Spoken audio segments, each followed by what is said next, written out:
Ouais, un match maîtrisé de bout en bout. Ça fait du bien de ne pas se faire peur dans les dernières minutes, de faire un match où on mène de 10 points, on garde les 10 points et à la fin, je crois, on finit à plus 14, plus 15. Donc c'est exactement ce qu'il fallait faire. Maintenant, on va à Pau et on va aller chercher ce match.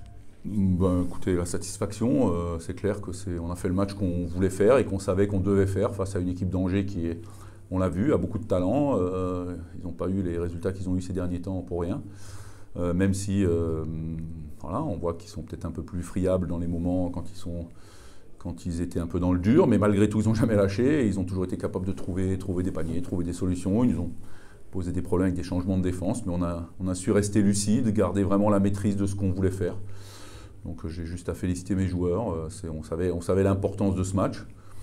Voilà, je trouve qu'il est dans la lignée de nos deux derniers matchs qui ont été globalement maîtrisés, même si le dernier à Denain ne s'est pas terminé comme on l'aurait souhaité, mais globalement le contenu du match était plutôt bon.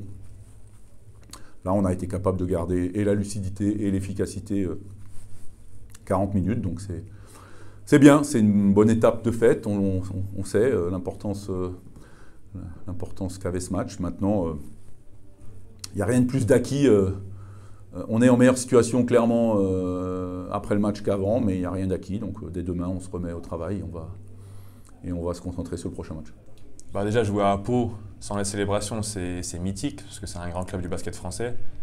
Et avec les célébrations, enfin, je pense que pas beaucoup d'entre nous étaient nés, mais il y aura forcément du monde, ça va être une salle pleine. Ils nous ont gâché la fête à Albertville, maintenant on va les gâcher leur fête là-bas. Bah, merci à vous, ça fait 3 matchs depuis la trêve que la Almarioz elle est pleine. On sent le soutien, aujourd'hui on a eu un peu moins besoin que les autres matchs, mais ça fait toujours plaisir quand il y a du monde. Il y a toujours une belle ambiance et c'est un plaisir de jouer à la Almarioz. Bah, c'est ce que je viens de dire aux joueurs, c'est une chance de jouer des matchs comme ça. Enfin, moi, la salle le Palais Sport de Pau, je le connais depuis très longtemps, j'y ai joué très très souvent.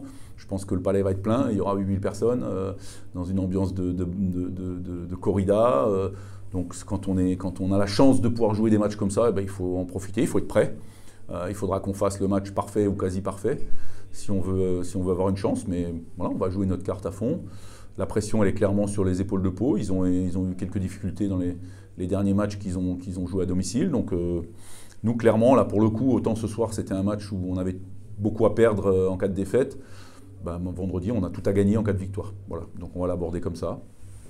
Déjà, parlons de la performance de Aix, qui ont fait ce qu'il a fallu pour gagner. On avait ciblé 2-3 trucs pour essayer de les ralentir, de les stopper, notamment contrôler, limiter Jackson et Willett. Bon, on n'a pas pu le faire, puisqu'ils mettent fin 18 points. On avait ciblé les paniers dans la raquette.